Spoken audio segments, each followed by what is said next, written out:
तात्पर्य एकच आहे महाराज, उग नाही. त्याला वाटलं नाक धरणं म्हणजे काय अवघड आहे की नाही. जसं संतांनी सांगितलं, तुकोबारांनी सांगितलं, सोपे हे साधन लाभ येतो घरा आणि वाचेसी उच्चारा हरिहरी. हरिहरी म्हणलं की देव तुमच्या घरला येते, म्हणून आपण सगळ्यांनी म्हणलं हरी हरी हरी हरी हरी हरी हरी. पण काय करावं, देव काय महाराज, कुत्र सुद्धा आमच्या दारातले घरात येईना, काय फायदा आहे त्याला. पण ज्याने दुसऱ्यानं जे केलं म्हणून आपण ते करायचं का, शक्य नाही महाराज. म्हणून त्याला वाटलं, अगोदर वाटलं नाक धरणं काय अवघड आहे. त्या गुराख्याला मनमोजीला वाटलं नाक धरणं काय अवघड आहे. पण ज्यावेळेस महाराज आता दम जायसारखी कंडिशन झाली, जीव जाऊ लागला, आता जीव जाते की काय की वाटलं, तेवढ्यामध्ये महाराज आपण आता 10 मिनिटानंतर त्याचा हात सुटला महाराज नाकाचा. वाचलो रे बाबा, मरतच होतो म्हणतात. एवढा वेळ नाक दाबून धरलं, जीव आलाच नाही. ती महाराज काय बी सांगून गेला असेल का मला. पण अजून विचार केला, ती महाराज काही साधा नव्हता, चांगला साधू होता, त्याच्या चेहऱ्यावर तेज होतं, ज्ञानाचं तेज चेहऱ्यावर दिसतं महाराज. त्याला सांगितलेली गोष्ट खरी नसेल, माझंच काहीतरी चुकलं असेल, मी जरा लवकर नाक सोडला काय की असं त्याने विचार करायला चालू केलं. मी नाक दाबून धरल्यावर देव भालकीपर्यंत आला सुद्धा होता, भालकीपर्यंत चालता देव. आता इथं डावरगावला यायला किती वेळ होता, 2च मिनिटं. पण 2 मिनिटं मला सोसणच झाली नाही, सुटलं नाक. म्हणून तिथूनच वापिस गेला असेल देव पंढरपूरला रिटर्न. ऐक नाही, माझी चूक झाली, माझंच काहीतरी चुकलंय, जेणेकरून देव जवळ आलेला सुद्धा आपला आपण दूर निघून गेला. म्हणलं आता पुढच्या बारला ही चूक करायची नाही. एकदा चूक झाल्यानंतर त्या माणसाला समजा माफ करा, कोणीही असो त्याला माफ करत जाऊ महाराज. दुसऱ्यांदा झाले तरी माफ करा, तिसरी बार झाल्यावर माफ करूच नाही महाराज. तर काय, एकदा चुकून, दुसऱ्यांदा चुकून, तिसऱ्यांदा जो चुकतो त्याला माणूस म्हणायचंच नाही. संतांनी एवढा चांगला सुरक्षित मार्ग दाखवून दिला, ते मार्ग सोडून नाही त्या वाटेनं जाऊन महाराज इकडं तिकडं ठेसा खातोय.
ज्या मार्गाने तो गेलेला आहे त्याच मार्गाने आपण जायला पाहिजे. आपली चूक झाली म्हणजे आपण लवकर काहीतरी 1-2 मिनिटं लवकर नाक सोडलं, त्याच्यामुळे देव गेला असेल. पण आता ती चूक करायची नाही. आणि आता ठरवलं, आता नाक एवढा वेळ धरायचं की देव जोपर्यंत भेटत नाही तोपर्यंत नाक सोडायचं नाही, म्हणजे सोडायचं नाहीच. एवढा दृढ विश्वास आणि त्या मनमोजीने ठेवला महाराज. एवढा दृढ झाला तो आपल्या विचारावर. आता मेलं तरी हरकत नाही. असंही देव जर मिळत नसेल तर जगण्यात अर्थ तरी काय, म्हणणं जगून तरी काय फायदा. जर देवच भेटत नसेल तर जगण्यात काय मजा आहे का? आपली लई मजा आहे देवाशिवाय. आपली सगळी देवाशिवायच मजा चालू आहे. देवाकड म्हणले की नकोच वाटतं आपल्याला. मी बोलत नाही महाराज, विषयाचा पडी पाडू, गोड परमार्थ लागे कडू विषय तो गोडू जीवासी झाला. आपल्याला गोड लागते ती. मग त्या मनमोजीने ठरवलं, आता काही जरी झालं जगण्यातच अर्थ नाही, देव भेटेपर्यंत नाक सोडायचंच नाही. म्हणलं महाराज पुन्हा आंघोळ केलं त्यानं, जाऊन उडी मारलं तिथं, पुन्हा तसंच आंघोळ केलं. आंघोळ करून त्या जागेवर बसलं जिथं तो साधू बसायचा, तिथंच बसलं महाराज. आणि म्हटलं देवाला आठवण केला, देवा तुझ्यासाठी नाक धरतोय, जोपर्यंत तुझी भेट होणार नाही तोपर्यंत नाक सोडणारच नाही म्हटलं महाराज. परत आणखी त्यानं तसंच नाक दाबून धरलं महाराज. पूरक नाही ना रेचक नाही कुंभक. एक दीर्घ श्वास घेतला, दोन्ही नाक पुढ्या बंद केलं महाराज. 5 मिनिटं, 10 मिनिटं, 15 मिनिटं होऊन गेली महाराज. नाक काही सोडायला तयार नाही. आता त्याचा जीव कसा विचारला महाराज, आता जीव जातं का काही की, अशी अवस्था त्या मनमोजीची झाली. तरी त्या पठ्ठ्यानं नाक सोडलं नाही महाराज. आणि आता जीव जाणार एवढ्यात ताड म्हणून महाराज समोर भगवान पांडुरंग परमात्मा येऊन उभा टाकली. का उठा उठी करी स्मरणाचा धावा आणि धरवत देवा धीर नाही. किंवा आता सांगितलं मी, हाके सरशी उडी घालून या स्तंभ. आता माझा भक्त म्हणणार आहे, माझं नाव घेणारा, आता त्याचा जीव जातोय की काय असं भगवंताला वाटल्यामुळं भगवंत दत्त म्हणून समोर थांबले आणि म्हटले, मनमोजी डोळे उघाड, मी आलोय. महाराज 15 ते 17 मिनिटं त्यानं आपला नाक बंद करून ठेवलं होतं. बंद, चक्कच बंद, श्वास घेणे नाही सोडणे नाही. आता आणखी 1 मिनिट जरी वाढला असता तर त्याचा जीव गेला असता. देव मरू देत नाही, लक्षात घ्या. तुम्ही करून बघा प्रयत्न, आता नका, उद्या बघा मी गेल्यावर. नाही तर मला गावातून जाऊ द्यायचे नाहीत लोक. उद्या सकाळी आंघोळ केल्यावर बघा. हा, देव मरू देत नाही महाराज. आणि म्हणून देव ताबडतोब समोर येऊन थांबला. मनमोजीला म्हटला, डोळे उघड बघ. म्हणले, कोण देवा, कोण तुम्ही? अरे ते म्हणले, मी देव. तू नाक बंद करण्याच्या अगोदर ज्याचं ध्यान केलं होतास तो मी आहे, देव पांडुरंग परमात्मा. त्यानं म्हणलं, असलं राहते हुई देव, मी बघायचं नाही, मला माहितच नाही देव कसलं राहते. ऐक, देव समोर येऊन थांबला तरी महाराज त्याला ओळखायलाच तयार नाही. काय लक्षणच माहित नाही. उघड लोकांच्या तोंडून ऐकलेलं देव असा असतो, देव तसा असतो. सावळे सुंदर रूप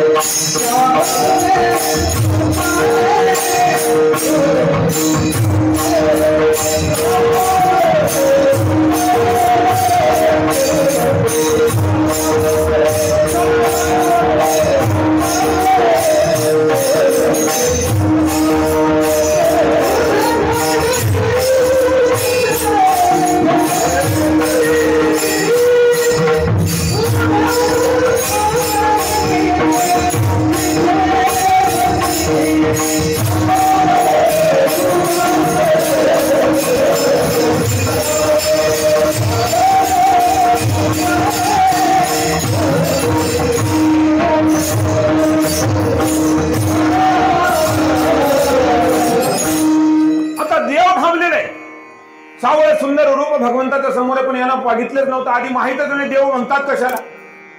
मनमोजी म्हटला, देवा तुम्ही कोण? देव. कशाहून तुम्ही देव? काय म्हणून मी तुम्हाला देव म्हणायचं? मी ज्याच्यासाठी नाक धरलं होतं ते तूच कशावरून? कशाहून तूच? हे बघ, मला काही देव बी माहित नाही, पण मला ज्यानं हे करायला सांगितले त्याला देव नक्की माहित असेल. तर एक काम करतो, तू इथंच थांब, तू इथंच थांब, मी पळत जातो, त्याला बोलून आणतो आणि त्याला दाखवतो, तुला त्याला दाखवतो. हे समोर जे येऊन थांबलेलं ह्याला देव म्हणतात का? त्यानं जर म्हटलं अरे मनमोजी हेच देव आहे, तर मग मी तुझ्या पाया पडतो, नाहीतर तवर मी तुला देव म्हणणार नाही. देव म्हणला, अरे मी जगाचा बाप आहे, त्याला जन्माला घालणारा, तुला जन्माला घालणारा, नवे नवे सृष्टीला जन्माला घालणारा मी जगाचा बाप आहे. आणि तू आता माझं अस्तित्व त्या ब्राह्मणावर ठेवणार आहेस का? म्हणजे त्यानं हाय म्हणलं तर हाय, नाही म्हणलं तर नाहीच का? हा म्हणलं, त्यानं दाखवले मार्गच, त्यानं दाखवले, मला माहितच नाही, त्याला माहित आहे. त्यानं जर दाखवलं, त्यानं जर म्हटलं की हाच देव आहे, तर मी तुझ्या पाया पडतो. त्यानं मग भगवंतालाही महाराज अभिमान झाला. म्हणजे अरे ज्याचं अस्तित्व माझ्यामुळे आहे की नाही, चाले हे शरीर कोणाची असते, कोण बोलवितो हरिविन. एवढी सत्ता माझ्याकडे आहे, करतुम अकर्तुम अन्यथा करतुम, ही ताकद माझ्याकडे आहे. आणि माझ्याकडे एवढी ताकद असताना हे ना मला त्या साधूच्या बोलण्यावरून माझं अस्तित्व मान्य करणार. म्हटलं मी काय तसला आहे का, मी जातो म्हणलं. त्याने म्हणलं जायचे जा. देवाने म्हटलं हे बघ, माझं अस्तित्व मान्य कर. मी त्याच्या अस्तित्वावर, त्याच्या बोलण्यावर माझं अस्तित्व राहणार नाही. तू जर माझं अस्तित्व मान्य करत नसतील तर मी चालू म्हणलं. त्याने म्हणलं जा खुशाल जा, तुला जायचं जा. नाक हाय म्हणला माझ्याकडे, हात बी हाय म्हणला, अजून जा तू, अजून तुला यावंच लागते म्हणलं. त्याने म्हणलं काय अवघड झालं बाबा आता हे, काय म्हणलं की नाकच धरतो म्हणाले त्यानं. त्यानं म्हणलं हे बघ एक काम कर, तू माझ्यासाठी माझा धावा केलास, माझ्यासाठी म्हणून तू स्वतःच्या जीवावर उदार झालास, म्हणून मी आलोय, माझ्या पाया पडो, तुला काय पाहिजे ते द्यायला मी तयार आहे. त्याला म्हणलं हे बघ देवा, मी अजून तुला सांगलो, मी तुला देव म्हणणार नाही जोपर्यंत तो साधू तुला येऊन बघून हेच देव आहे जोपर्यंत म्हणणार नाही, तोपर्यंत मी तुला देव म्हणणार नाही. मी जाऊ का? त्याला म्हणलं खुशाल जा, मला काय देणे घेणे नाही, काहीच देणे घेणे नाही. मी गेल्यावर बघ पुन्हा येणार नाही, पुन्हा येणार नाही. अजून नाक माझ्याकडे देवा, आजू इतकाच बसतो म्हणलं, आंघोळ आजू एक बार आंघोळ, दुसरं काय होणार आहे म्हणलं करून. आजू एक बार आंघोळ करून आजू इथं बसून दोन्ही नाक दाबून धरलो, तुला नाही तुझ्या बापाला यावं लागतं. देवान म्हणलं माझी पंचायती झाली. म्हणलं आता ह्याच्या पुढे गावं काय, करावं काय? म्हणलं नावीलाच झाला. ह्याला काय मी म्हणले की ना खायत म्हणाले ह्यानं, जा बाबा काही हरकत नाही म्हणले, मी इथंच बसतो. मग एक काम कर म्हणलं, खांद्यावर जे उपरण होतं महाराज या मनमोजीचे उपरण टाकले ते दोंड्यावर. म्हणलं हे बघ इथं उपरण टाकला, उपरण्यावर उठायचं सुद्धा नाही मी इथपर्यंत. देवाला ही सत्ता आहे महाराज भक्तांची, लक्ष द्या. देव देवती ही बळे धरिला सायास, हृदय बंदी खाना केला, आत विठ्ठल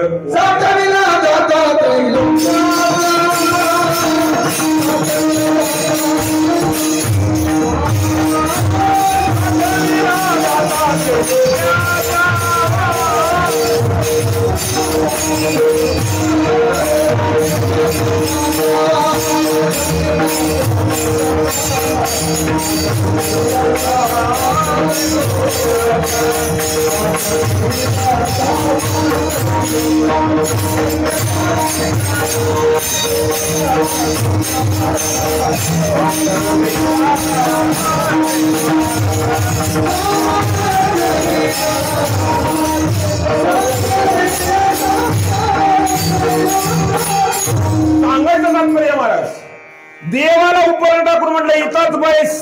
जसं पुंडलिकरायाने वीट टाकली आणि सांगितलं इटेवर थांबायचं गपचीप. युगे झाली 28, अजून म्हणे ना बैस. 28 युग होऊन गेली तरी पुंडलिकरायाने देवाला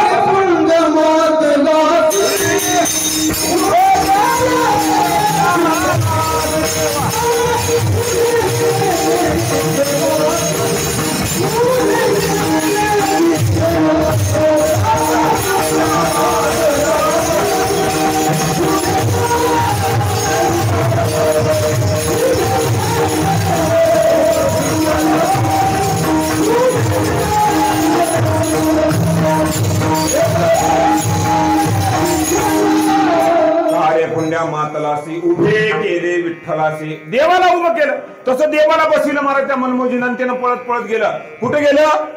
ज्या महाराजांनी सांगितलं होतं नाक दाबून धरले की देव येते म्हणून त्याच्याकडे पळत पळत पळत गेले. ते अंगणामध्ये बाबा बसले होते. महाराजाला बघितल्याबरोबर महाराजाला लांबून प्रणाम केला. महाराज महाराज महाराज महाराज महाराज महाराज. लांबूनच बघितले. ह्याला म्हणलं हे काय नवीन गिराईक आलं म्हणलं. तिथं त्या वड्यावर भेटलं होतं तिथं बरं झालं. आता घरापर्यंत आले म्हणले हे ना आता काय करावं लागलं बाबा. आता इथे येऊन काय विचारते की त्यानं महाराज महाराज महाराज म्हणून जवळ गेलं. जवळ जाऊन पाया पडलं महाराज त्या महाराजाच्या. कोण? ह्या मनमोजीनं गुरु राखणाऱ्या गुराखीनं पाया पडलं. म्हणलं महाराज तुम्ही माझे खरे गुरु आहात. तुम्ही मला देवाचं दर्शन करून दिलं. तुम्ही मला देवाची भेट घालून दिली. एक काम करा म्हणले चला. त्यानं म्हणलं कुठं? म्हणले देवाकडं. ते साधू परेशान झालं महाराज. माझ्या अजून स्वप्नात आलं नाही देव. एवढं म्या पूरक रेचक कुंभक नाही ते प्राणायाम नाही ते योग नाही ती साधना नाही ते ग्रंथ नाही तेवढं नामस्मरण नाही तेवढं भजन नाही तेवढं प्रवचन नाही तेवढं कीर्तन ऐकलं तर माझ्या स्वप्नात आलं नाही. आणि हे दोहरं लागणारा माणूस आणि ह्यानं मला देवाकडे चला म्हणाले. आता जाऊन ये तर पंचायतच आहे. आपणच सांगितलेलं आहे त्याला. त्याला म्हणला हे का महाराज चला पटमन चला म्हणला, तिथं मी देवाला बसून आलो, चला ते देव आहे का कोण आहे मला सांगा म्हणला. त्याला म्हणला हे येड लागलं का तुला, मी उगं काय सहज बोललो तू लगेच तसंच केलं का म्हणले. हा म्हणले महाराज तुम्ही म्हणलं नाक दाबून धरा, देव येतो, मी धरलं नाक, आले म्हणलं कोण की येऊन थांबले तुम्ही, चला त्यानं देव आहे का मला सांगा. त्याला म्हणला काय हरकत नाही, चला चला चला चला वाटत येत येतं म्हणलं. हे बघ मला एवढ्या याच्यातून घेऊन चालास, जर ते देव नसलं तर नसलं म्हणला, नसलं तर नसलं म्हणजे आण नाही का. अहो म्हणले महाराज नसलं तर नसलं म्हणजे तसं नाही, जे आलंय त्यानं देव असेल तर देव, नसल तर नसल. मग देव जर नसल तर देव नसल तर माझ्याकडे नाक आहेच की म्हणला, दाबतो. अरे बाबा आल्यानंतर महाराज त्या उपरण्यावर भगवान पांडुरंग परमात्मा बसले, तिथंच बसलेले. सगळं बघितलं, टोका लांबून दाखवलं. म्हणले त्या साधूवाल्याला, त्या साधू महाराजाला दाखवतात, बघा साधूजी ते बघा माझा देव, तो बघा देवाचा मुकुट बघा, ते बघा त्याचे 4 हात, त्याच्या ह्याच्यावर महाराज मकराकार कुंडल बघा, तो कमरेवर हात ठेवून थांबलेला आहे, पायात बघा महाराज पाय कसे समचरण आहेत, हे सगळं काही बघा बघा बघा म्हणाले. ते महाराज इकडे तिकडे इकडे तिकडे सगळीकडे बघा, त्याला दिसत ना. कोणाला? त्या साधू महाराजांना दिसायलाच तयार नाही महाराज. ज्यानं तपश्चर्या केलेली, ज्याने शास्त्र पठन केलं, ज्याने वेद वाचले, ज्यानं सगळं काही जाणलं, त्याला देव दिसायला तयार नाही. त्या डोळं राखणाऱ्याला गुराख्याला देव दिसायला लागलाय. तो सांगतोय ते बघा म्हणले माझ्या देवाचे हात बघा, ते बघा ते माझ्या देवाचे पाय. त्यानं म्हणलं काय तुझं ज्ञान गेलं का, तुझ्या काय गोळ्या संपल्या, काय नेमकं झाले का. म्हणजे कुठे देव आहे काय बोलतोय. अहो म्हणजे ते बघा माझ्या उपरण्यावर देव थांबलेला दिसत नाही का तुम्हाला. त्यानं म्हणलं नाहीच ना. मग ते देवाकडे आलं, म्हणजे देवा तू देव आहेस म्हणले हो मी कधीपासून सांगतोय तुला देव आहे देव आहे देव आहे म्हणून. अरे पण तू त्याला दिसतच नाहीस ना, तू त्याला दिसलास तर त्यानं मला सांगेल हेच देव आहे म्हणून, मग मी तुझ्या पाया पडून, तू त्याला दिसायलाच तयार नाहीस. अरे म्हणलं मी तुझ्यासाठी आलो रे बाबा, तुझा भाव तुझी दृढता बघून मी तुझ्यासाठी आलोय. त्याची दृढता त्याचा भाव बघून आलो नाही, कारण त्याच्याजवळ तेवढी दृढता नाही महाराज. जी दृढता तुझ्या जवळ आहे ती दृढता त्या साधू जवळ नाही, आणि तुझी दृढता पाहून मी तुझ्यासाठी आलोय. त्यानं म्हणलं बाबा हे वाग देवा ते आजू मला काही माहित नाही, तू गपचीप त्याला दिसतोस का नाही का धरू ना. परेशान झालं मला. तो काय मी म्हणलं की देवाला धमकीच, धरू का नाक. त्यानं म्हणलं बाबा असं करू नको रे. म्हणले देवा तो जोपर्यंत मला सांगणार नाही तू देव आहे म्हणून, तोपर्यंत मी तुला मानणार नाही, तुझी पूजा तुझे पाय सुद्धा पडणार नाही. महाराज देवानं नाविलाजानं त्या गुराख्याला मनमोजीला म्हटलं मनमोजी मी फक्त तुझ्यासाठी आलोय, पण तुझा अट्टहास आहे, तुझा आग्रह आहे म्हणून मी त्याला दिसतो, पण ती सुद्धा तुझ्याच कृपेनं. तू एक काम कर, तू हळूच तुझा हात त्याच्या मस्तकावर फिरव आणि मग माझं दर्शन त्याला होईल आणि त्यानं तुला सांगेल मी कोण आहे ते. असं म्हटल्याबरोबर महाराज त्या मनमौजीच्या मस्तकावर भगवंतानं हात ठेवला आणि तो मनमोजी जाऊन हळूहळू जाऊन त्या साधूच्या मस्तकावर जेव्हा हात ठेवला महाराज, त्या साधूच्या अंतःकरणामध्ये ती दृढता प्रवेशित झाली. आणि मग त्या साधूला, त्या महाराजाला भगवंताचं साक्षात दर्शन झालं. आणि दर्शन झाल्यानंतर तो धावत धावत धावत धावत देवाकडे गेला नाही महाराज, तो धावत आला आणि त्या गुराख्याच्या मनमोजीच्या पायावर पडला, लोटांगण घातलं महाराज. मस्तक हे पायावरी या वारकरी संताच्या. त्या संताला त्याला संत मानलं, त्याला संत जाणलं. ज्याने देवाची भेट घडवून दिली त्याला संत म्हणतात. त्या संतांच्या चरणावर नतमस्तक तो झाला आणि मग म्हटलं अरे माझं भाग्य उदयाला आलं, आज तुझ्यामुळे मला भगवंताचं दर्शन झालं, तुझ्यामुळे मला देव दिसला. आणि हे सगळं काही झालं ते तुझ्या दृढतेमुळे झालं. माझा दृष्टांत संपला माय बापाने. सिद्धांत काय लक्षात घ्या तुम्ही, कथा सांगण्यासाठी कथा नसते, मुग गोष्ट सांगावी म्हणून गोष्ट सांगितली जात नसते महाराज, वेळ घालवायचा म्हणून गोष्ट सांगितली जात नसते. याच्यामध्ये तत्व काय, तथ्य काय, तर ज्याच्याकडे दृढता आहे त्याच्या जवळ देव हमखास येतो, म्हणजे येतो. एक तत्व नाम दृढ हरी म्हणा आणि मग काय होतं महाराज, हरिशी करुणा हरिशी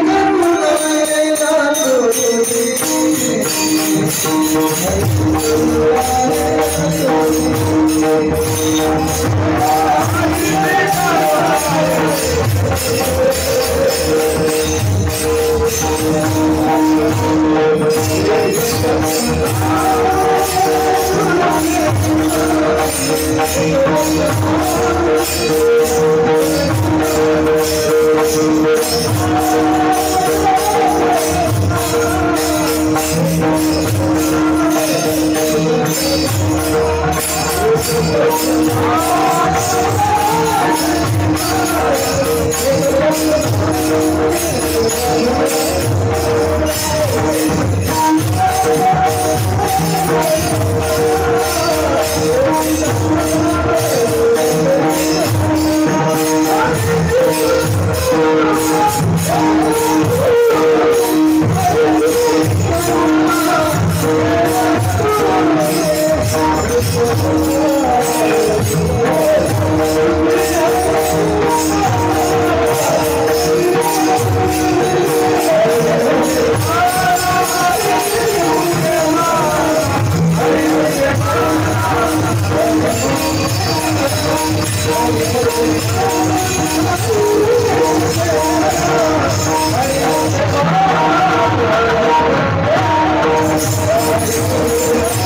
एक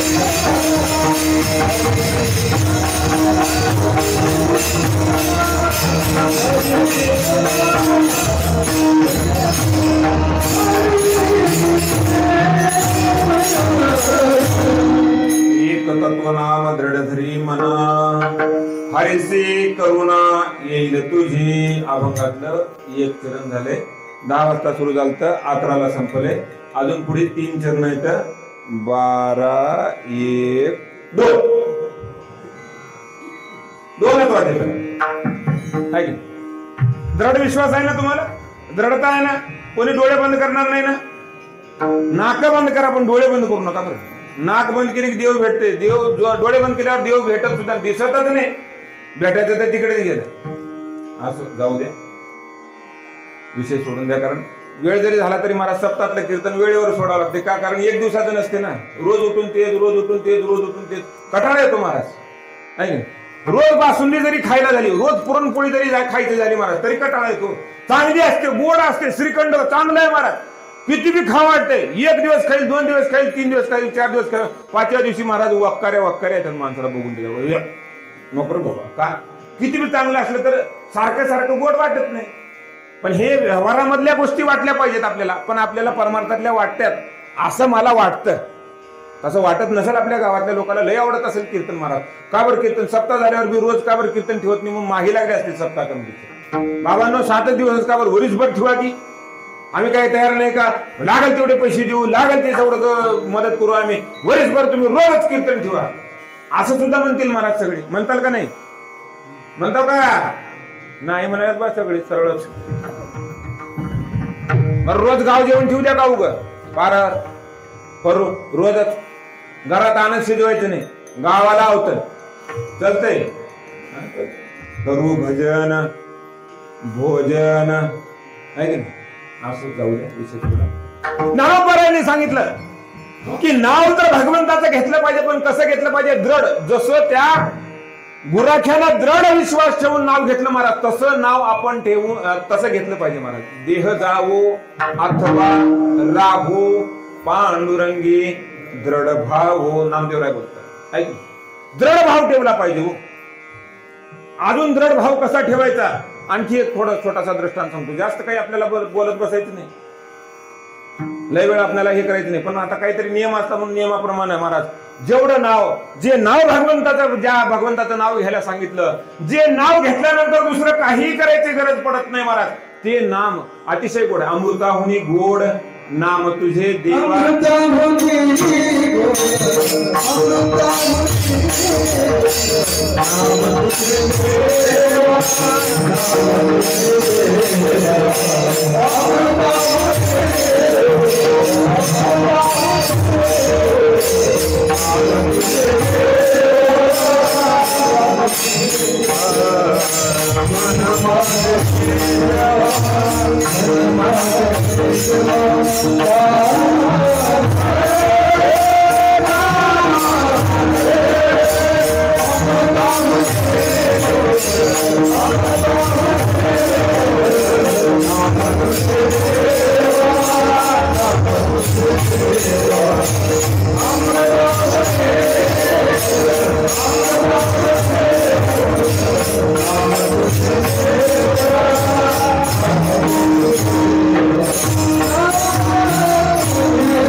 देवाचं नाव आहे बाबा. पण गोड आहे. एकदा घेऊन बघा तोंडाला, दुसरं काही गोड लागणार नाही महाराज. विटे ऐसे सुख नोहे भक्ती रस आणि सेवा वे आस पुढत पुढती.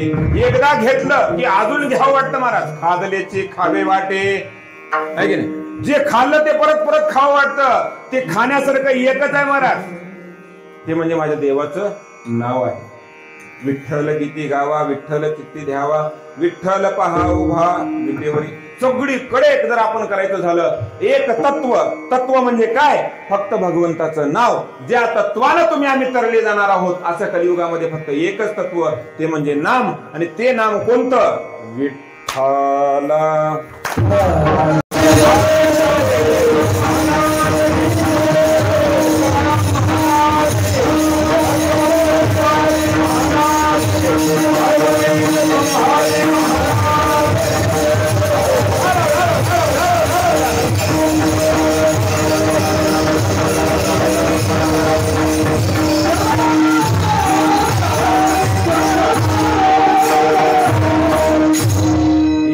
तत्वनाम दृढधरी मना हरिसी करुणा येईल तुझी हरिमुखे मना पुण्याची गणना कोण करी ज्ञानोबरायांच्या हरिपाठातला सुंदर बोलताय बाबा.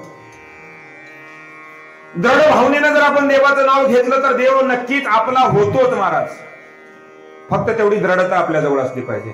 जसं आता आपण बघितलं महाराज, आता मी मंदिरामध्ये दर्शनाला गेलो होतो, काय भगवंताची मूर्ती आहे महाराज, पांडुरंगाची मूर्ती. असं बघितलं तर बघतच राहावं वाटतं महाराज. एवढी सुंदर सुबक मूर्ती आहे महाराज आपल्या गावातली. मग ती मूर्ती ज्या वेळेस घडवली गेली महाराज, ती कशाची बनलेली आहे? कशाची बनलेली आहे ती? दगडाचीच आहे ना.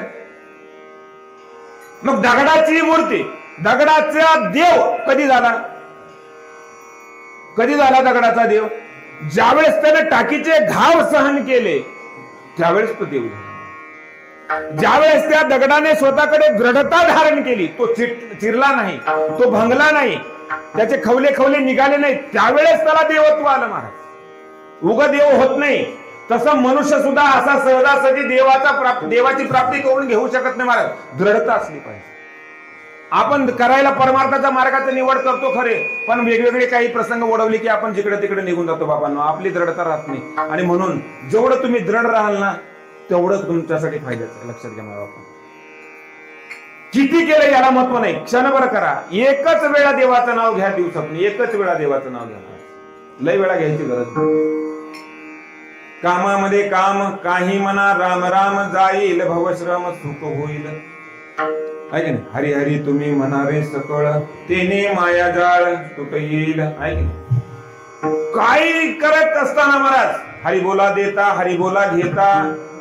काही करताना हरी बोला हो, काही करताना बोला. एवढं बोलायला काय कुठं पैसे लागतात महाराज? काय खर्च होणार आहे का तुमचा? का करत नाही?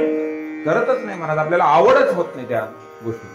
आणि म्हणून माझ्या बापानं लक्षात घ्या, मला फार पुढचं काही बोलायचं नाही. अभंगाच्या पुढल्या चरणावरही मला बोलायचं नाही. फक्त एवढ्याच एका शब्दावर बोलायचंय की ज्ञानोबरायांनी सांगितलंय अभंगामध्ये, देव आपल्या बद्दल करुणावंत कधी होतो? ज्या वेळेस आपण दृढ भावनेने त्याचं नामस्मरण करू.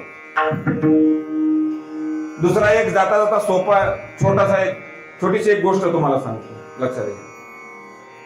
एका गावामध्ये, असंच खेडेगावामध्ये कीर्तनासाठी महाराज लोक आलेले.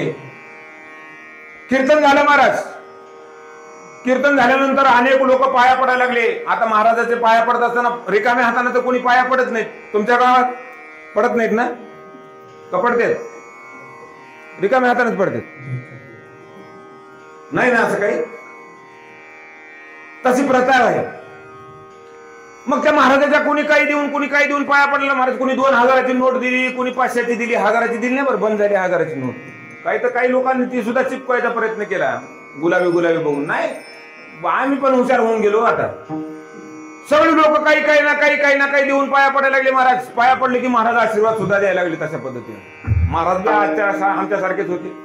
जेवढी मोठी नोट बघितली तेवढा मोठा आशीर्वाद. अष्टपुत्र सौभाग्यवती भव. त्याच्यापेक्षा बारकी नोट असली सौभाग्यवती भव. त्याच्यापेक्षा बारकी असली आयुष्यमान भव. अवोगाच लयच उगाच 100ची नोट दिली, लयच कमीत कमी 100ची. शुभम भवतु असा आशीर्वाद चालू झाला महाराज. कोणी ना कोणी काही ना काही देऊन पाया पडायला लागलं. महाराज आशीर्वाद द्यायला लागले. ते गुरुदीक्षा गुरुमंत्र द्यायला लागले. इकडे या. 2000 ज्यानं दिले त्याला म्हणले इकडे आणा. कान आणा, इकडे कान. त्याच्या कानामध्ये मंत्र फुकला महाराज. हा जा म्हणले, ह्याचा जप करत राहा. ज्याने दुसऱ्याने पैसे दिले त्याला जवळ बोलवलं, ये इकडं, घे कानात मंत्र, कर ह्याचा जप. सगळ्यात चालू झालं महाराज. कीर्तन झाल्यानंतर गर्दी बघितली. कीर्तनाला लोक गर्दी करतात ऐकलेलं आहे, पण कीर्तन झाल्यावर मी महाराजाच्या जवळ एवढी गर्दी काय बाबा? म्हणून एक शेतात काम करणारा, रात्रपाळी काम करणारा, रात्री शेतात पाणी देऊन आलेला, येता येता घराकडे उद्या सकाळी न्याहारीसाठी भाजीला काहीतरी राहावं म्हणून 2 वांगे आणि 1 कोथिंबीरची एवढी बारकी पेंडकी बांधून आपल्या हातामध्ये घेऊन आलेला. त्यानं दारातून बघितलं महाराज त्या मंडपातून. म्हणजे काय लोकांची रांग लागल्या. महाराजाला काहीतरी दिले की महाराज मंत्र दिले की कल्याण होते म्हण. महाराजांना मंत्र दिले की कल्याण होते म्हण. अशी धारणा झाली महाराज. आणि आता सगळे काहीतरी देवल्यात, पण आपल्याकडे काय महाराज? आपण आता टावेल गुंडाळून बनेलावर गेलेलं महाराज. शेताला पाणी द्यायला काय टाईट कपडे घालून जाते का माणूस? तशा अवस्थेत गेलेलं. म्हणजे आता आपल्याजवळ काहीच नाही. म्हणजे आपल्याजवळ आहे ना 2 वांगे आहेत, 1 कोथिंबीरची पेंडी आहे. आता ही आपण महाराजाला देऊ. मग ती गेलं जवळ, सगळ्याचं झालं, त्याचा नंबर आला की त्याने म्हणलं महाराज मला बी द्या काहीतरी मंत्र. त्याने म्हणलं उगा फुकट नसते मंत्र, आशीर्वाद फुकट नसते, काहीतरी द्यावं लागते. म्हणजे घ्या. म्हणजे काय, हे 2 वांगे आणि 1 कोथिंबीरची पेटी, म्हणजे मला मंत्र द्या. आता ते महाराजांनी बी महाराज ओळखले असले आहे भंगार माल, नाही याला बी तसंच काय तर सांगा म्हणलं. जा म्हणले एक काम कर, तुला मंत्र मी तेच दिला म्हणले. म्हणजे काय, 2 वांगे 1 कोथिंबीरची पेंडी, 2 वांगे 1 कोथिंबीरची पेंडी, 2 वांगे 1 कोथिंबीरची पेंडी, हेच मंत्र आहे म्हणले. जा. आता ते शेतकरी माणूस, अडाणी माणूस, अज्ञानी माणूस महाराज, त्याला काय तेवढी गोडी नको. ते महाराज सारखा जप चालू करे, ते घरात जात असताना सुद्धा चालू केलं त्यानं मंत्र म्हणायला. 2 वांगे 1 कोथिंबीरची पेंडी, 2 वांगे 1 कोथिंबीर. सकाळी आंघोळ झाली, 2 वांगे 1 कोथिंबीर. त्याची बायको एवढी खुश झाली, रोज नाही ते शिव्या देणारा माणूस. बरं झालं म्हणजे ते काय तोंडाला आले त्याच्या देवाचं नाव काय म्हणाले की, पण काय होणार, मला शिवा खायचं माझ्या वाचल्या म्हणली. बरं झालं म्हणली, लेकरा बाळावर फेस फेस फेस फेस करायचं बरं लागली म्हणली. बरं गुतले त्यानं, काय का म्हणा, पण म्हणाले महाराजाचे जेवढे उपकार, काय उपकार माहिती त्या महाराजाचे म्हणले. त्या महाराजाने ह्याच्या कानात काय सांगितले की सारखं त्याचाच जपावर आहे म्हणले. बरं झालं म्हणजे माझ्या तर शिवा वाचल्या, माझ्या लेकरा बाळाच्या शिवा वाचल्या. नाही तोंडाला आलं ते बोलणारा माणूस आज शांत आहे म्हणजे. बरं वाटलं नाही माय म्हणली. मग त्याचा सारखा जप महाराज. आंघोळ करत असताना सुद्धा ते 2 वांगे 1 कोथिंबीर पेंड, 2 वांगे 1 कोथिंबीर पेंड. देवाची पूजा करताना गण लावताना 2 वांगे 1 कोथिंबीर पेंड, 2 वांगे 1 कोथिंबीर. शेतात गेलं काम करताना 2 वांगे 1 कोथिंबीर पेंड, 2 वांगे 1 कोथिंबीर पेंड. सारखा जप चालू झाला, बरं सारखा जप चालू झाला. अहो एवढा जप केला महाराज, 1 वर्ष अखंड जप केलं त्या बहादराने. तोंडाला दुसरं काहीच नाही, कोणी भेटलं कोणी बोलला त्याच्याकडे त्याचं ध्यानच नाही. 2 वांगे 1 कोथिंबीर पेंड, 2 वांगे 1 कोथिंबीर पेंड, 2 वांगे 1 कोथिंबीर पेंड, 2 वांगे 1 कोथिंबीर पेंड, 2 वांगे 1 कोथिंबीर. मला काय म्हणत होतं बरं. मग ह्याचा जप चालू झाला. 1 वर्षानंतर पुन्हा परत त्या गावामध्ये कीर्तनाला तेच महाराजाला, तेच ज्यानं मंत्र दिलता ते. पावसाळ्याचे दिवस असंच पुढे होते, पण अवकाळी पाऊस आजच्या सारखं 8 दिवस झालं गेले जे पडलाले ना, अवकाळी म्हणावं ना त्याला, तसलं अवकाळी पावसाळ्यात महाराज कीर्तनाला आला. ते महाराज कीर्तनाला आल्यानंतर कीर्तन चालू झालं. मग हे महाराजाला कळालं, अरे आजचा दिवस आहे म्हणले. त्या दिवशी आज वर्ष झाला महाराजाला आपण भेटलो होतो, महाराजांना आपल्याला मंत्र दिलता, त्याला म्हणजे त्याच्या पाया पडायचं, गुरुच्या पाया वर्षातून एकदा का होणार पडायला जावं म्हण, असं म्हणतात थोर मोठे लोक. चला आज आपण जाऊत म्हणले, पण जावं कसं, मधी तर नदी आहे, नदीला तर पूर आलाय म्हणले, मोठं लट पाणी पडले, मोठा लट वडा वाहला नाही. आता जावं कसं. महाराज त्याच्या कोंड्यावर जी घोंगडी होती त्या घोंगडीला त्या पाण्यावर टाकलं त्यानं आणि त्या घोंगडीवर बसलं आणि मंत्र जप चालू केला. 2 वांगे कोथिंबीरची पेंडी, 2 वांगे कोथिंबीरची पेंडी, 2 वांगे कोथिंबीरची पेंडी म्हणल्याबरोबर महाराज ते घोंगडी अनामत इकडल्या तीराला येऊन गेले. ज्या गावात कीर्तन होतं त्या गावात आली घोंगडी. घोंगडीवर उतरलं, जाऊन बसलं, कीर्तन ऐकलं. कीर्तन झाल्यानंतर महाराजाला जाऊन महाराजाच्या पाया पडलं. म्हणलं महाराज फार उपकार झाले तुमचे, तुम्ही मला शिष्य करून घेतलात, तुम्ही मला गुरुदीक्षा दिलात, माझं जीवन धन्य झालं. म्हणलं माझ्या घरामध्ये आज बायका लेकर एवढी आनंदात आहेत. आनंदात राहण्यात तर रोज नाही ते बोलणारा नवरा जर गपचूप बसला तर आनंद होय ना का बाहेर होते ना, सगळ्यांनाच होते. लेकरा बाळाला सुद्धा आनंद झाला. बाप रोज नाही ते बोलणारा आज शांत झाला की वर्षभर झालं काहीच नाही, घरामध्ये भांडणच नाही, कुरबुर नाही, मारामारी नाही, काहीच नाही, घर आनंदी. महाराज म्हणले तुमच्यामुळे माझं जीवन धन्य झालं. आणि म्हणले महाराज, आणि म्हणून एवढा मोठा वडा वाहला नाही, एवढा पूर आला नदीला, तरी सुद्धा मी तुमचं कीर्तन आहे म्हणल्यावर इकडे आला. म्हणला त्याने म्हणले अरे बाबा यायला काही साधन नाही, नेमकं आलाच कसं. म्हणले महाराज काय मोठी गोष्ट आहे, आता मी आला कसं, तसंच तुम्हाला सुद्धा मला आता चहाला घेऊन जायचे. म्हणला माझ्या बायकोनं म्हणल्या ज्या महाराजानं तुम्हाला एवढं मंत्र दिलंय, ज्या महाराजाची कृपा तुमच्यावर झाली, मला सुख मिळाले, त्या महाराजाचं दर्शन मला बी घ्यायचंय, त्या महाराजाला घरला घेऊनच या म्हणल्या माझ्या बायकोनं. आणि बायकोनं बोलल्याला नवऱ्यानं ऐकलंच पाहिजे. ऐकावं महाराज, चांगलं असतं. वचन न मोडी बोलिले ते, मोडू नये वचन बायकोचं. आणि म्हणून आता महाराज माझी विनंती आहे, चला म्हणली माझ्यासोबत चहा प्यायला आमच्या घरी. माझी बायको ना शेजाऱ्याच्या घरून घटबंड्या दूध आणल्या, प्युअर दुधाचा चहा करून देतो म्हणली तुम्हाला. ते बाबा म्हणले बाबा तुझ्या गावाला जायला वाहन नाही, काही नाही, कसं जायचं. म्हणजे महाराज तुम्ही या माझ्यासोबत. ते महाराज बीत आला. महाराज आता नदी जवळ आला, नदीला बघितलं पूर, बाबा मोठमोठे लाकडं, मोठमोठे झाड वाहू त्याला. त्यानं म्हणलं आता मी संपला, म्हणला माझा शेवटचाच कार्यक्रम होता, आता याच्यानंतर आता नाही येणे जाणे, सहज कुंटले बोलणे, आम्ही जातो आमच्या गावा आमचा. आता संपलं म्हणलं आपलं काय राहिलं, आता बुडणार, वाहून जाणार. त्यानं म्हणलं आता काय, त्यानं म्हणलं काय नाही महाराज. म्हणलं त्यानं गोंगडा हातरलं. म्हणलं महाराज याच्यावर बसा. त्याला म्हणलं हो बसतो. म्हणलं हो का गच धरा म्हणला मला, गच मागे बसान गच धरा, जसं मोटरसायकलवर बसून धरतात की नाही तसं गच धरा म्हणला. एका मिनिटात पलीकडे म्हणला. डोळे बंद केल्याबरोबर आपण पलीकडे. म्हणजे महाराज डोळे बंद करा. गुरुला सांगायला लागलाय कोण शिष्य, आणि त्यानं महाराज डोळे बंद केले, गुरुनं गच धरलं. म्हणलं आज संपलो, आता काही जागत नाही, आता काही घरचं आपल्याला दर्शन मिळत नाही, हेच आपलं शेवटचा असं समजून महाराज त्यानं कचून त्याला धरलं आणि महाराजच्या घोंगडीवर बसून त्या गुरुनं डोळे झापले. आणि त्या समोरच्या माणसानं महाराज शेतकऱ्यानं दो बैंगन एक कोथमीर की जुडी चल मेरी घोंगडी पहिलं थडी म्हणल्याबरोबर एका सेकंदात घोंगडी पडी कराली. महाराज विठाला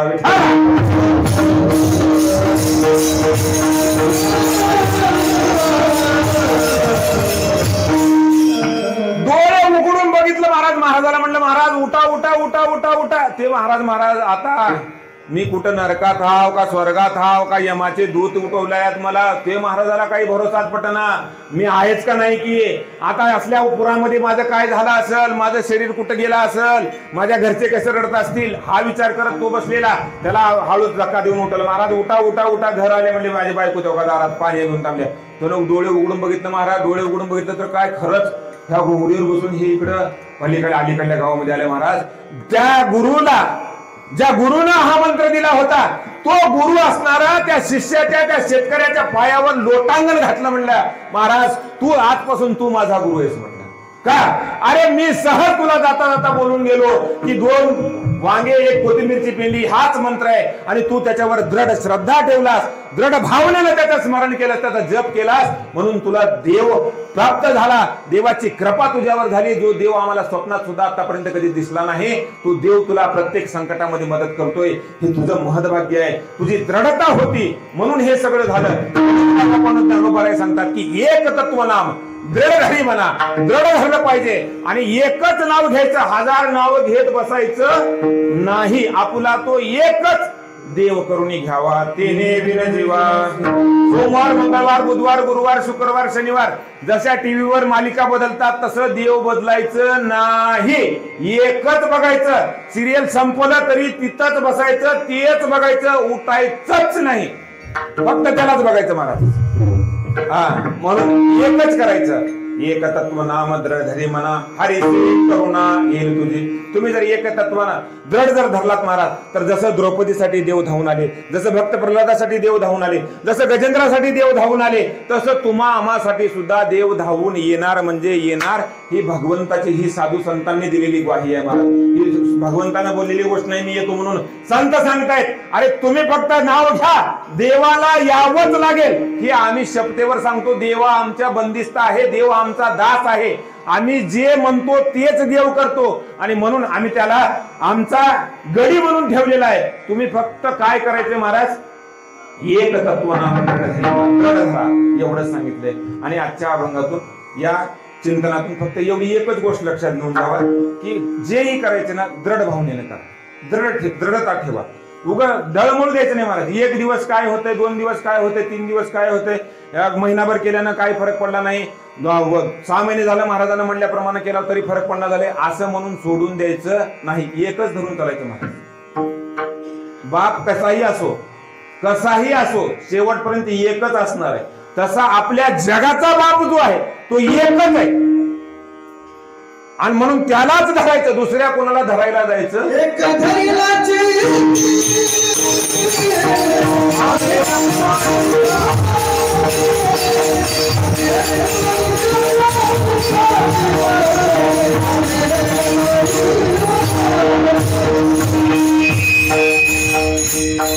हो. झालं, वेळ झाला ना, लय वेळ झाला, म्हणून आपल्याला जास्त चिंतन पुढे करायचं नाही. इथंच आपल्याला थोडं थांबायचं. एक जाता जाता 2-4 मिनिटं तुमच्यासाठी खर्च करायचे, समाजासाठी म्हणून खर्च करायचे. पण ते शब्द किंवा ती मिनिटं खर्च करण्याच्या अगोदर आपलं जीवन सत्कारणी लावायचे, आणि सत्कारणी जाण्यासाठी एकच साधन कलियुगामध्ये आहे, विठोबा रखुमाई.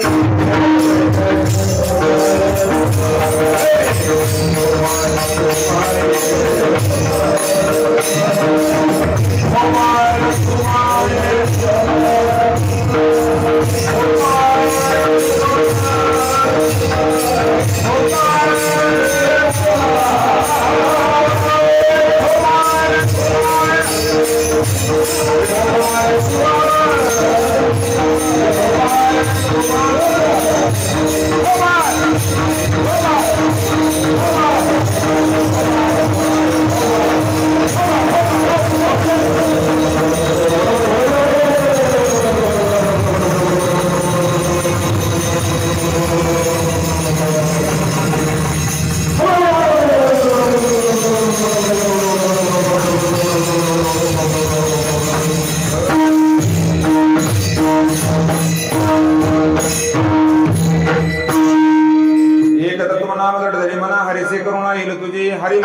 हरिमुखे म्हणा पुण्याची गणना कोण करी फार काही अवघड अभंग नाहीत म्हणा. ज्ञानोबा हरिपाठातले 27च्या 27 अभंग समजायला, ऐकायला, म्हणायला, वागायला सुद्धा सगळ्यात सोपे आहे. तर फक्त तेवढंच आपण धरा, तेच करा, दुसरं काही करू नका. आणि जाता जाता शेवटी महाराज एक गोष्ट बोलून जातो तुम्हाला की या सध्याच्या काळामध्ये, सध्याच्या युगामध्ये आई वडिलांना समजायला, आई वडिलांना जाणणार सगळ्यात महत्वाचं कारण ते आपली आई आणि आपले वडील आहे.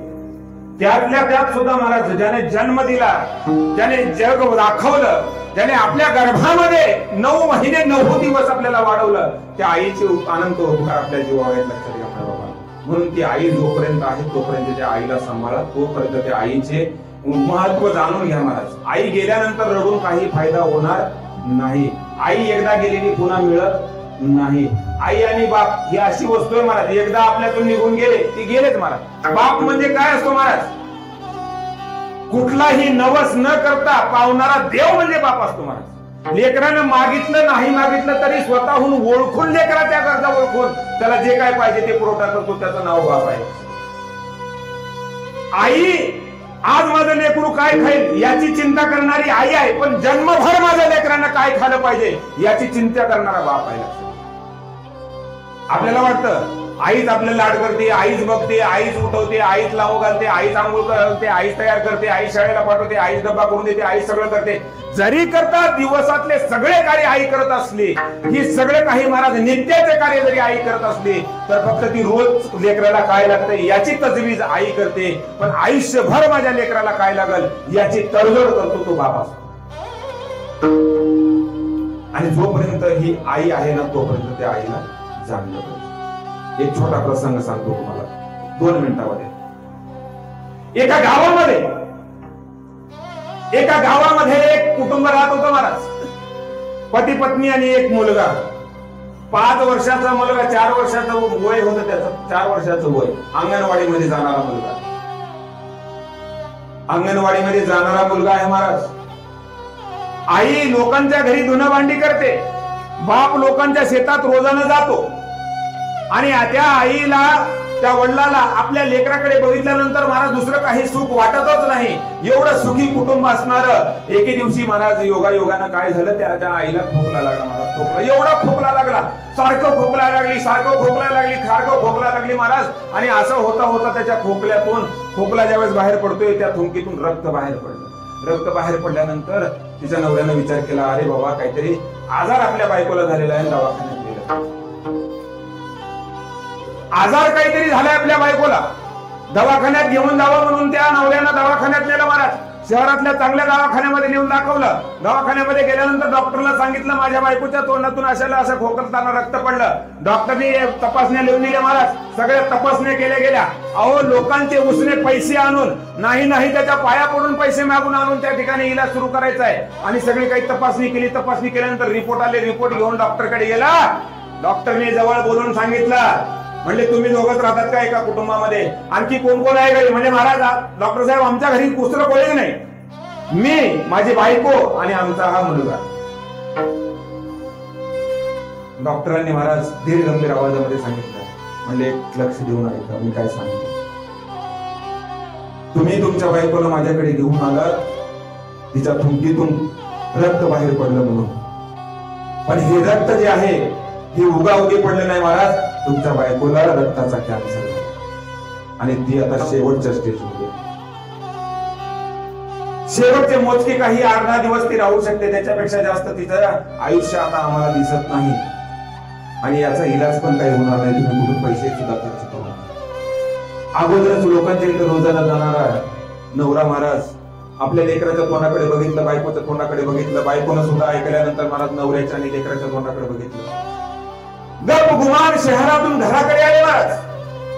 घरी आल्यानंतर नवरा बायकोच्या तोंडाकडे पाहतोय, बायको नवऱ्याच्या तोंडाकडे पाहिजे, आणि दोघे मिळून महाराज लेकराकडे बघत राहायचे, अंगणात खेळणाऱ्या लेकराकडे. आई बोलते, माझ्यानंतर माझ्या बाळाचं काय होईल, कोण सांभाळेल माझ्या बाळाला.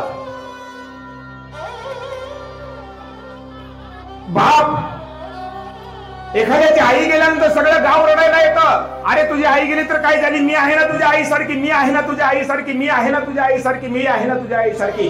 आई सारखे हजार असतील, आई नाही. आई कोणीच होत नाही, हजार येतात आई सारखी. दोघं नवरा बायको विचार करतायत, लेकराकडे बघितलं आपल्या माघारी, आईच्या माघारी लेकराचे काय हाल होणार, याची तहानभूक कोण ओळखणार, याला वेळेवर नाव कोण घालणार, याला वेळेवर तयार कोण करणार, याला वेळेवर शाळेत कोण नेऊन सोडणार. विचार करू लागले महाराज. आणि हळूहळू कालांतराने एक दिवस असा झाला, लक्षपूर्वक ऐका मायबापांनो, हा प्रसंग कोणावर हे ओढवू शकतो. एके दिवशी रात्रीचा प्रसंग आहे. नवरा बायको लेकराने एकत्र बसून जेवण केलेलं आहे. जेवण केलं, जेवण करून जिकडे तिकडे महाराज झोपण्यासाठी गेले. एकीकडे आई झोपली, एकीकडे वडील झोपले, दोघांच्या मध्ये तो मुलगा झोपलेला आहे. शांत झोप लागली महाराज, झोप लागली. झोपेमध्ये आईला खोकल्याचा त्रास होताच, सारखा खोकल्याची उभारी यायला लागली. खोकलून खोकलून खोकलून खोकलून तिचाही खोकलण्याचा आवाज बंद झाला. नवरा एकीकडे तोंड करून पडलेला आहे. लेकरू आईच्या छातीवर हात ठेवून लेकरू झोपलेला महाराज शांत पद्धतीनं. आणि आईनं मान वाकडी केली महाराज. आईच्या तोंडातून रक्ताची धार लागली आणि आईचा जीव कधी निघून गेला हे कोणालाही कळलं. आई निघून गेली. लहान लेकरू जवळ झोपलेले, त्याचा हात असणारा आईच्या खांद्यावर, आईच्या छातीवर आहे महाराज. नवरा तिकडे तोंड करून झोपलेला. हळू हळू हळू हळू हळू हळू रात्रीचे प्रहर निघून गेले. दिवस झाला, सकाळ झाले. सकाळी उठल्याबरोबर अंगणामध्ये सडा टाकून, रांगोळी टाकून, लेकराला पळत जाऊन उठवून गरम पाणी करून आंघोळ घालून शाळेसाठी तयार करणारी आई आज आथरणातच झोपली. लेकरू महाराज आईनं उठवल्याशिवाय कधीच उठलं नव्हतं. ते लेकरू 8 वाजलेत. सूर्य आता जवळजवळ समोर आलेला आहे. रोज सूर्योदयाच्या अगोदर उठवणारी आई, ती आई झोपलेली आहे. लेकराला कोणी उठवलं नाही. 8 वाजले. 8 वाजल्यानंतर लेकरू उठलेला आहे आणि लेकरू उठून आईला उठवायला सुरुवात केली. महाराज आईच्या जवळ गेलं. आई, ए आई, अगं आज काही माझ्या शाळेला सुट्टी तर नाही ना ग? कधी उठणार तू, कधी मला तयार करणार, कधी आंघोळ घालणार, कधी मला डबा करून देणार आणि मी कधी शाळेत जाणार ग आई? उठणार ग आई, उठ की. आईला खांद्याला धरून गदा गदा हलवून उठलं. आई, दुखते काय ग? काही तुला त्रास होते का? त्या लेकराला काय माहित, 4 वर्षाचं लेकरू बालवाडीत जाणार. दुखतंय का, काही त्रास होतोय का आई तुला? आज परत बाबांना घेऊन दवाखान्यात जायचंय का आई? आई उठ ना ग. दिवस पण निघाला. अगं अंगणात कचरा तसाच पडलेला आहे. कोण झाडणार आहे अंगण? रांगोळी कोण काढेल? उठ ना ग आई, मला उशीर होतो शाळेला, गुरुजी मारतील मला. उठ आई, उठ उठ उठ. आई आई आई आई आई आई आई आई आई आई एकच आरोळी महाराज त्या लेकरांना सुरुवात केली. त्याला काय माहित आहे महाराज, माझी आई मला सोडून निघून गेली. म्हणतात ना, सोनिया गेली आई आम्हा लेकराला, सोनिया गेली आई आम्हा लेकराला. आई आई आई आता म्हणू मी कुणाला. आई आई आई आता म्हणू मी कुणाला. हाका मारली आईच्या तोंडाला हात लावला.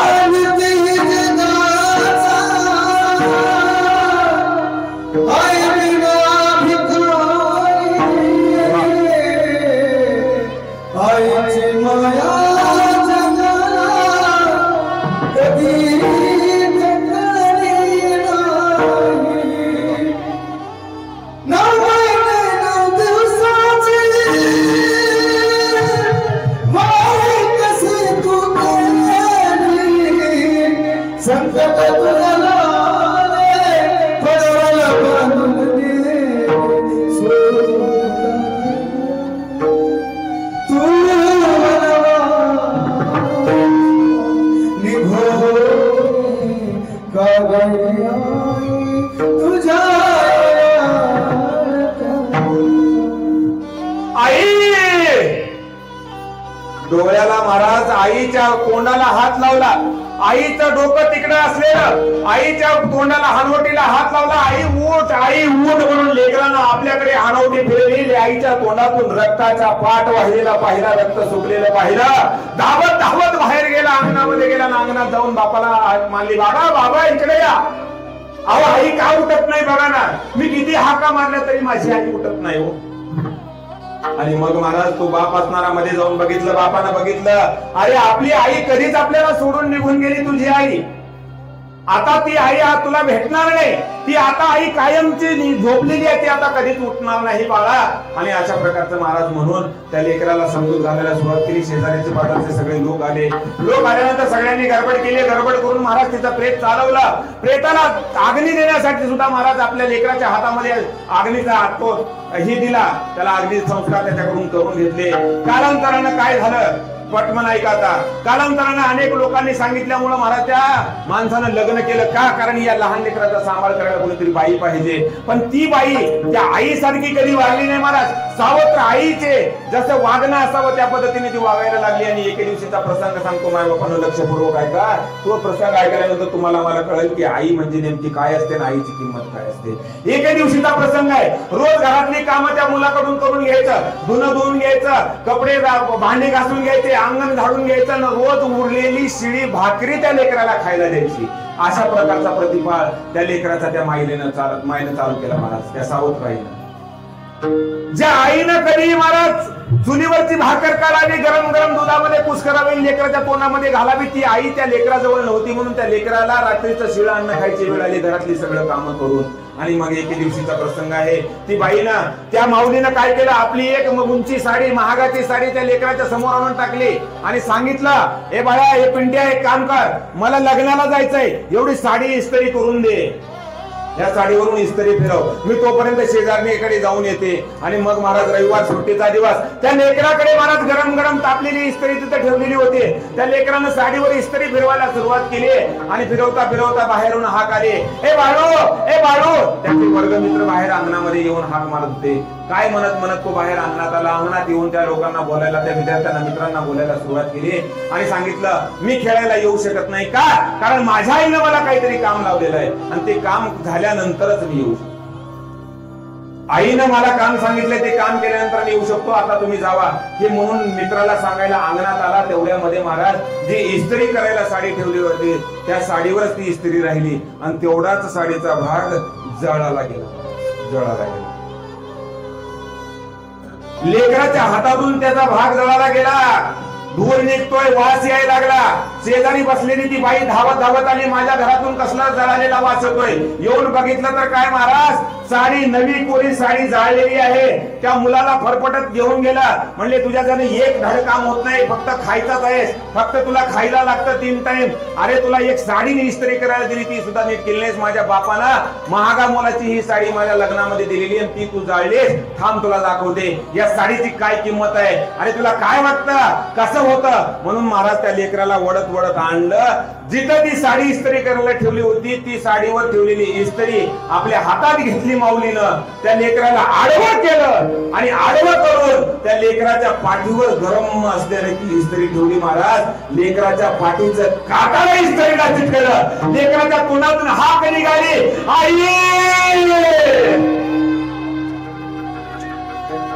देवाला सुद्धा ऐकू जावी अशी हाक लेकराच्या लेकराच्या तोंडातून निघाले, पण त्याची आई येऊ शकली नाही. धावत धावत लेकरू देवाऱ्याजवळ गेला, पांडुरंगाच्या समोर थांबला. पांडुरंगाला बोलू लागला, देवा माझं सगळं आयुष्य तू घे, मला जगातलं कोणतं सुख नकोय, फक्त एका क्षणासाठी एका सेकंदासाठी फक्त माझी जन्मदाती आई माझ्या समोर आणून ठेव देवा. एकदा मला तिच्या ओंजळीमध्ये दे, एकदा मला तिच्या हृदयाशी कवठाळून रडू दे देवा. एवढंच मागणं आहे.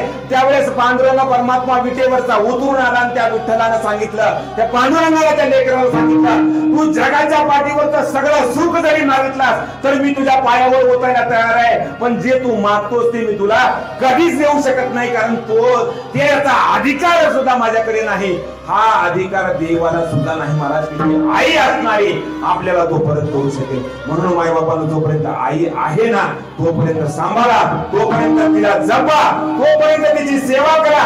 दुसरं काहीही करायची गरज पडणार नाही, कारण मला सांगितलेलं आहे की सगळे तप तीर्थ सगळे आपल्या आई वडिलांच्या चरणावर असतात. म्हणून मायबापांना हात जोडून विनंती आहे, किती सप्ते करा, किती कीर्तन करा, किती कथा ऐका, काहीही करा महाराज, पण वागत असताना नीतीनं वागा, नीती मूल्यानं वागा, संतांनी सांगितलेल्या शिकवणीप्रमाणे वागा. एवढंच तुम्हाला सांगतो. आणि त्या संतांच्या चरणातून, त्या संतांच्या ऋणातून उत्तराई होण्यासाठी म्हणून एकदा प्रेमानं भजन करा. ज्ञानेश्वर